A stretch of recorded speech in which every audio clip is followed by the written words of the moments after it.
नमस्कार, मैं GRS news के लिए गिरीश कल्ला। आज के इस ब्लॉग में मैं बात करने वाला हूं भारतीय जनता पार्टी की उस चुनावी रणनीति की जो चुनाव आते आते और तल्खियों में बदल गई। मुख्यमंत्री योगी आदित्यनाथ कल पीलीभीत में एक जनसभा को संबोधित कर रहे थे जिसमें उन्होंने सरकार की उपलब्धियां गिनाने के साथ ही दंगा करने वालों को भी कड़ी चेतावनी दी और उन्होंने कहा कि कानून तो अपना काम करेगा, लेकिन उन्हें जानकारी होना चाहिए कि जो भी प्रदेश की कानून व्यवस्था के साथ खिलवाड़ करेगा तो उसको निश्चित तौर पर उल्टा लटका दिया जाएगा, यानी कि जहन्नम भेज दिया जाएगा। स्पष्ट तौर पर उन्होंने इसका उल्लेख किया। हालांकि कानून व्यवस्था के लिए जो भी मुख्यमंत्री कदम उठाएं या कोई भी कदम उठाए उसकी सराहना की जानी चाहिए, लेकिन ऐन चुनाव के वक्त चुनाव को ध्रुवीकरण की ओर ले जाना और एम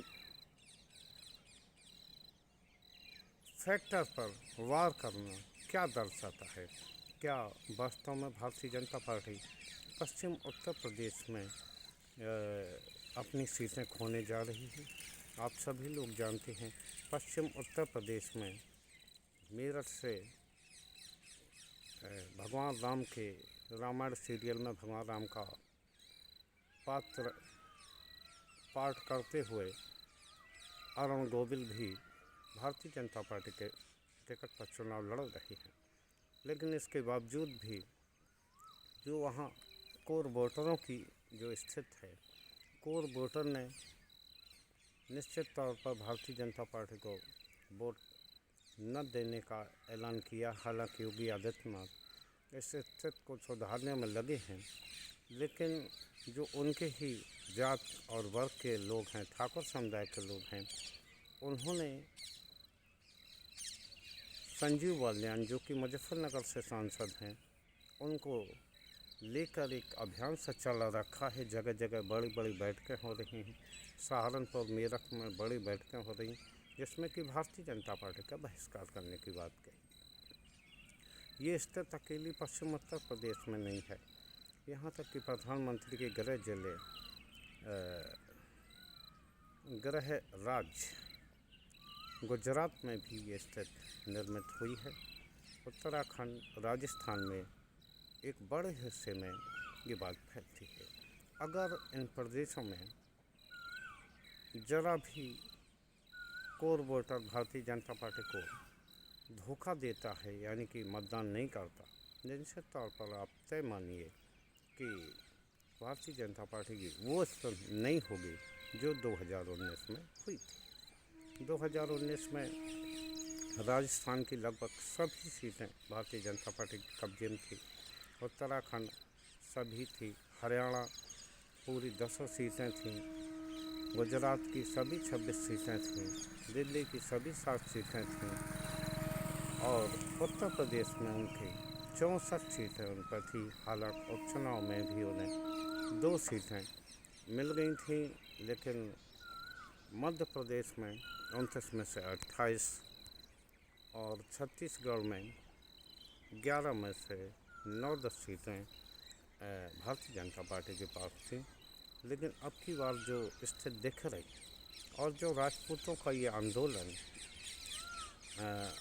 भले ही सीमित संख्या में हो, लेकिन जिस तरह प्रभाव अपना डाल रहा वो ये तय करने के लिए काफ़ी है कि निश्चित तौर पर भारतीय जनता पार्टी की स्थिति अब वो रहने वाली नहीं है कि जो 2019 में रही थी।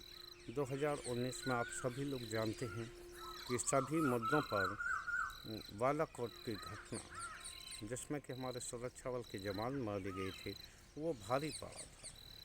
अब की बार भी मोदी सरकार विकसित भारत और विपक्षी दलों के भ्रष्टाचार को लेकर मुद्दा बनाना चाहती है, लेकिन इलेक्ट्रॉनिक बॉन्ड में जिस प्रकार से सभी राजनीतिक दलों, खासकर भारतीय जनता पार्टी की पोल खोली है कि किस प्रकार उसने अपना खजाना भरने के लिए और ऐसे तत्वों से भी पैसे लिए हैं जो कि समाज विरोधी तत्व माने जाते हैं, यानी कि जुए का व्यवसाय करते हैं, शराब का व्यवसाय करते हैं।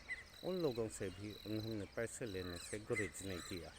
तो अगर आज की मैं बात करूं तो मध्य प्रदेश में करीब 4-5 सीटों पर भारतीय जनता पार्टी की हालत ख़राब होती जा रही है। गुजरात में करीब 5 सीटें ऐसी हैं जिन पर कि राजपूत आंदोलन का असर पड़ रहा है। हालांकि राजपूत लोग दावा कर रहे हैं कि पूरे गुजरात में उनका असर है, लेकिन 4-5 ऐसी सीटें हैं जहां पर कि बहुत परेशानी आने वाली है।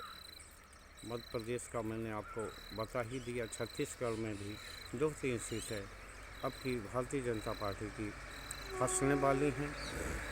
और उत्तर प्रदेश में इतना हिंदू मुस्लिम करने के बाद, तमाम भव्य रैलियां करने के बाद भी भारतीय जनता पार्टी के कोर वोटर भी उनका साथ देने को तैयार नहीं। राम मंदिर को बहुत बड़ा इवेंट बना के जो प्रधानमंत्री ने ये सोचा था कि ये सभी वोटर भगवान राम के नाम पर भाजपा के पाले में खड़े हो जाएंगे। जैसा जैसा समय गुजरता जा रहा है, यूपी को मात्र 7 चरणों में इसीलिए इलेक्शन कराई गई थी कि थोड़े थोड़े वोट करने के बाद और हम किस प्रकार इसका लाभ उठा लेंगे। लेकिन अब लगता है कि 7 चरणों में चुनाव कराना भारतीय जनता पार्टी के लिए यूपी में खतरनाक साबित होता जा रहा, क्योंकि दिनों दिन जिस प्रकार विपक्षी दल मुद्दों पर केंद्रित होते जा रहे हैं और वो बेरोजगारी, महंगाई आदि को मुद्दा बना रहे हैं और सत्ता दल के भ्रष्टाचार को मुद्दा बना रहे हैं, उससे भारतीय जनता पार्टी की नींद उड़ी हुई है। निश्चित तौर पर अभी पहले राउंड का चुनाव पश्चिमी उत्तर प्रदेश में, इसलिए मैंने पश्चिमी उत्तर प्रदेश के मुख्यमंत्री की जनसभा जो पीलीभीत में हुई थी उसका मैंने आपको एक अंश बताया। जिस प्रकार वो कैराना में भी, कैराना की जनसभा में भी केंद्रित करते दिखे और अपने चुनाव को मुस्लिम कैंडिडेट जो है उसके खिलाफ जो व्यंग बाण चलाते देखे और ये दर्शाने की कोशिश की भारतीय जनता पार्टी के समय में ही ऐसे तत्वों पर लगाम लगाया गया है। निश्चित तौर पर योगी का कथन गलत नहीं है, लेकिन जब वो अभी 7 साल से करीब 7-8 साल से प्रदेश की सत्ता पे हैं तो उन्हें अपनी उपलब्धियां बताना चाहिए, न कि उन्हीं बातों का बार बार बखान करना चाहिए जो कि उन्हें सामाजिक ध्रुवीकरण की ओर ले जाती हैं, जिससे उन्हें फ़ायदा होता है।